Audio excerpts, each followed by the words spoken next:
Halo, halo, apa kabar? Assalamualaikum warahmatullahi wabarakatuh. Kembali berjumpa dengan saya, Hersman Arif dari Forum News Network. Wakil Presiden versi Komisi Pemilihan Umum, Gibran Rakabuming memberikan bocoran kepada media akan ada lebih dari satu partai oposisi yang bergabung ke Koalisi Indonesia Maju. Gibran menyampaikan itu kepada wartawan di Solo yang kata dia bahwa ada satu, bahkan mungkin dua yang akan bergabung. Pernyataan Gibran ini merupakan kelanjutan dari sebelumnya yang dia menyatakan bahwa paslon 02 ini Prabowo dan Gibran akan merangkul paslon 01 dan 03. Nah, ini tentu saja kalau betul apa yang disampaikan oleh Gibran bukan sekedar hanya cywar saja, ini tentu kesannya seperti kabar yang baik. Tapi sesungguhnya kabar ini adalah kabar buruk bagi demokrasi Indonesia. Kenapa? Kan selalu para politisi itu membangun retorika, menyatakan bahwa kepentingan nasional itu di atas segalanya, termasuk Surya Paloh yang menyatakan bahwa kepentingan nasional itu, persatuan nasional itu di atas kepentingan pemilu. Tetapi tentu saja kita mesti kembali ke masalah demokrasi itu sendiri, esensi dari demokrasi. Dan dalam demokrasi, fitur yang paling utama yakni adanya oposisi. Tanpa ada oposisi ya sebenarnya tidak ada demokrasi, dan itu yang terjadi di era pemerintahnya Jokowi, di mana pemerintahan itu ditumpuk di partai-partai politik, kekuatan politik di parlemen itu semua dikuasai oleh pemerintah waktu itu, menyisakan hanya PKS dan Demokrat, dan belakangan ini kan justru Demokrat juga bergabung. Jadi secara resmi sebenarnya saat ini kalau kita lihat komposisi di parlemen saat ini ya, bukan parlemen berikutnya, satu-satunya oposisi itu yang tertinggal adalah PKS. Dan dengan hanya ada satu partai oposisi ya tidak akan berjalan efektif. Tidak ada yang melakukan kontrol terhadap kekuasaan itu. Makanya kemudian saya kira ide yang dikatakan oleh bukan ide lagi ya kalau kalau Gibran menyatakan bahwa akan ada satu dua partai yang bergabung, bahwa kalau itu kemudian terrealisasi, yaitu simbol matinya secara sempurna demokrasi di Indonesia. Mari kita bikin kalkulasinya ya. Kalau Gibran itu menyatakan ada satu dua, siapa partai ini, satu dua partai ini? Karena kalau kemudian kita lihat hasil komposisi di parlemen yang baru, yang dinyatakan lolos itu dari 9 partai, kan tinggal 8 partai yang ada di parlemen. Ya, setelah P3 dinyatakan tidak lolos. Dan kalau kita lihat kemarin komposisinya paslon 01 dan 03, di paslon 01 itu seperti kita ketahui di situ ada Nasdem, ada PKB dan ada PKS. Kemudian di paslon 03 itu ada PDIP dan P3. Nah, sekarang P3 sudah tidak masuk lagi di parlemen. Jadi artinya kalau kita bicara tentang partai-partai di luar Koalisi Indonesia Maju, di situ bergabung ada Gerindra, Golkar, Partai Amanat Nasional, dan kemudian Demokrat, maka yang tersisa di luar pemerintahan ya tinggal PDIP, itu merupakan representasi dari 03, dan kemudian ada Nasdem, ada PKS, dan ada PKB sebagai representasi dari 01. Nah, kalau tadi dinyatakan ada 1 sampai 2, berarti kan dari 4 partai tadi itu, di antara PDIP, Nasdem, PKB, dan PKS, ya 2 itu siapa? Kira-kira itu kan. Nah, kalau kita menyimak pernyataan dari Sekjen Partai Demokrasi Indonesia Perjuangan Hasto Kristianto, ya yang menyatakan bahwa mereka lebih baik rangkul-rangkulan dengan rakyat saja daripada dengan paslon 02. Ini kan merespon pernyataan Gibran yang menyatakan bahwa mereka akan merangkul paslon 01 dan 03. Tapi kalau itu mau dirangkul, makanya kemudian muncul pernyataan dari Hasto tadi yang menyatakan mereka akan memilih rangkul-rangkulan dengan rakyat saja. Artinya sebenarnya di sini PDIP menolak ya untuk bergabung dengan pemerintahnya Prabowo Gibran. Nah, kalau kemudian kita bicara di partai 01 mendukungnya tadi ada Nasdem, ada PKS, ada PKB, itu siapa di antara mereka ini? Karena kalau tinggal kalau sampai 1 sampai 2 kan berarti tinggal kita tebak-tebak saja apakah Nasdem bersama PKB atau apakah kemudian PKB bersama PKS atau PKS bersama dengan Nasdem. Ini kan jadinya spekulasinya semacam itu. Nah, PKB tampaknya seperti yang disampaikan oleh Muhaimin Iskandar itu kan sudah menyatakan bersama Anies itu, dan itu berulang-ulang dinyatakan bahwa mereka tetap di jalan perubahan. Itu tidak lama setelah pada waktu itu quick count menyatakan bahwa paslon 02 Prabowo Gibran yang unggul. Dan pada waktu itu dalam pernyataannya kepada media itu Anies dan Muhaimin menyatakan bahwa mereka akan tetap di jalan perubahan. Bahkan sampai Anies pada waktu itu sampai 2 kali minta Caimin untuk mengulangnya.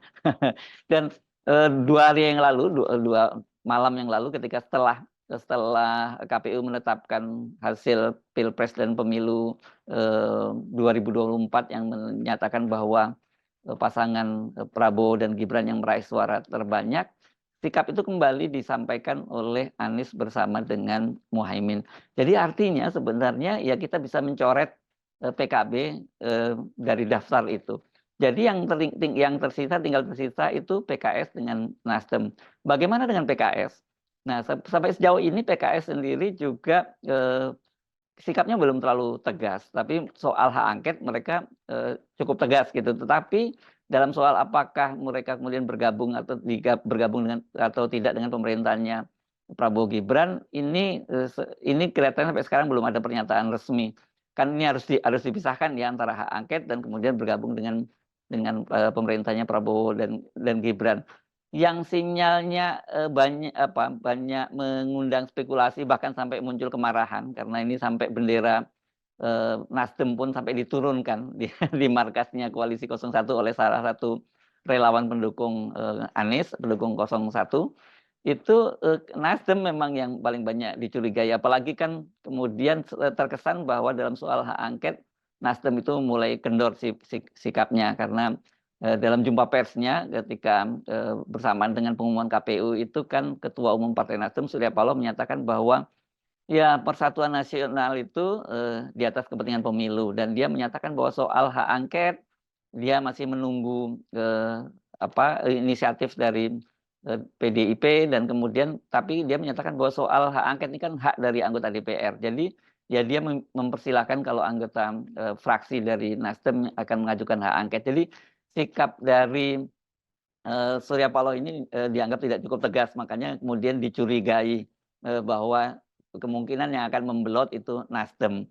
Tapi belakangan dalam sebuah talk show pengamat politik dan juga konsultan politik Saifullah menyatakan dia sudah menelpon langsung kepada Surya Paloh dan katanya dia dapat jaminan bahwa Nasdem akan tetap jalan dengan hak angket. Nah, kalau jalan dengan hak angket ya berarti tidak akan bergabung dengan pemerintahannya Prabowo Gibran. Tetapi dengan begitu, apakah mungkin kalau yang tadi itu berarti Nasdem tidak, PKB tidak, PDI tidak, terus kemudian PKS yang bergabung, ya? Karena selama ini kan PKS yang paling konsisten sebagai partai oposisi. Tetapi kita harus catat bahwa hubungan antara PKS dengan Prabowo itu juga cukup dekat, dan dalam 2 pemilu sebelumnya, pemilu 2014 dan pemilu 2019 kan PKS itu bergabung dalam barisan koalisi pendukung Prabowo. Ya mungkin ini sekitar semacam rendezvous gitu ya kan, kalau toh kemarin mereka tidak mendukung Prabowo tapi mengingat persahabatan lama, kemudian PKS ditarik kembali. Ini yang tentu saja jadi tanda tanya. Tapi saya kira itu kalkulasi-kalkulasi pragmatis itu biarkan itu jadi urusan dari partai-partai politik, dan saya kira kita nggak terlalu kaget kalau partai politik di Indonesia itu memang sifatnya seperti itu, sangat pragmatis. Concern bagi kita adalah bahwa ide itu tadi yang sebenarnya juga sudah dikemukakan oleh Prabowo tidak lama setelah dia pada waktu itu diumumkan sebagai pemenang quick count yang menyatakan dia akan merangkul semua kekuatan. Saya kira ini ide yang sangat berbahaya. Ini sama dengan ide yang dilakukan oleh Jokowi dengan merangkul Prabowo masuk kabinet dan kemudian diikuti oleh Sandiaga Uno. Sekilas seolah-olah itu terkesan bahwa ini semacam persatuan nasional. Tetapi sekali lagi itu berbahaya bagi demokrasi.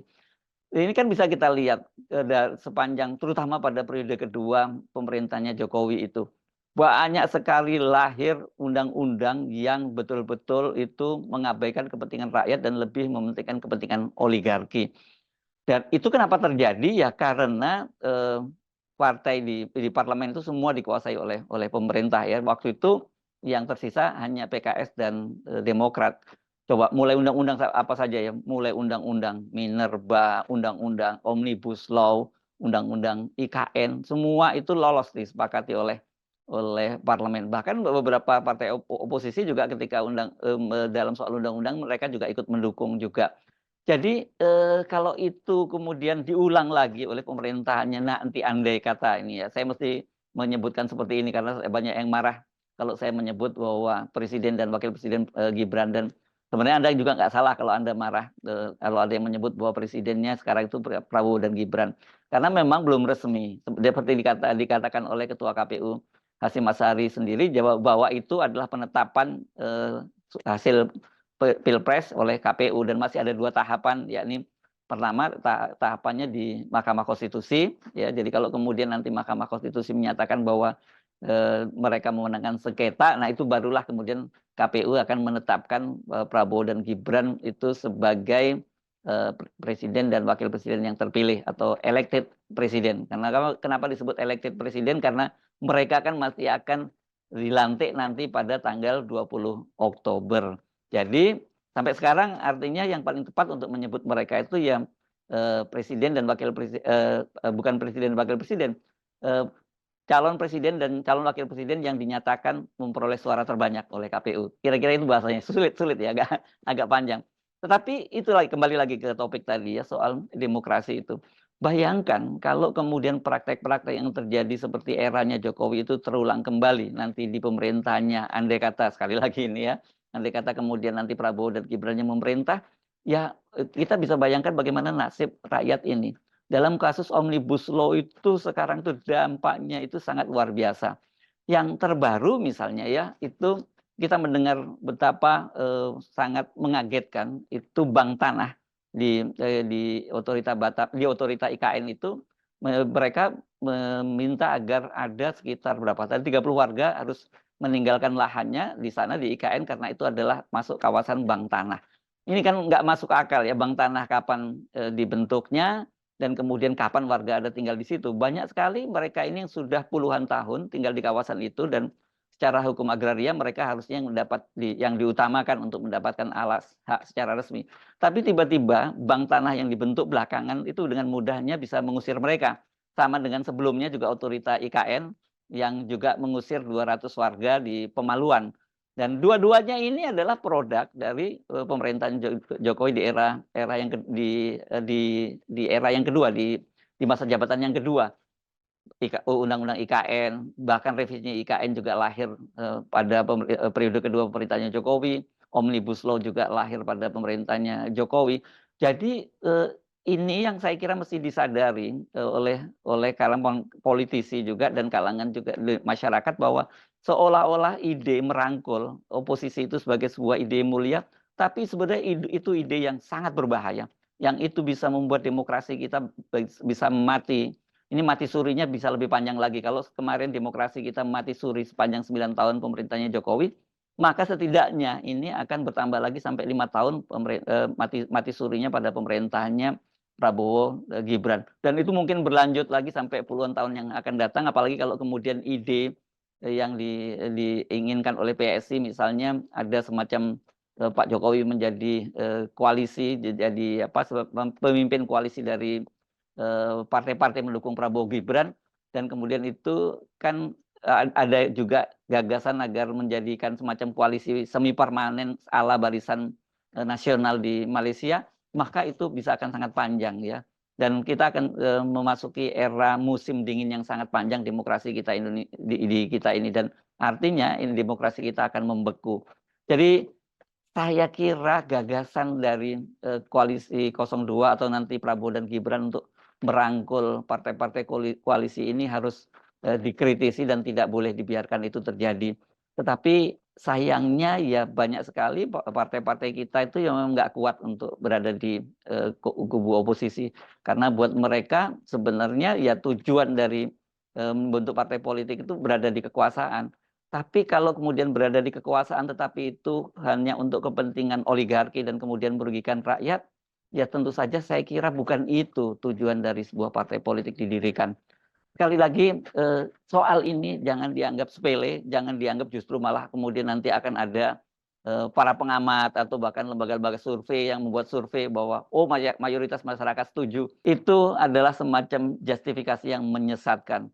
Dalam sebuah negara demokrasi, oposisi yang kuat itu sangat diperlukan. Saya Arif Munarif dari Forum News Network. Sampai jumpa lagi. Wassalamualaikum warahmatullahi wabarakatuh.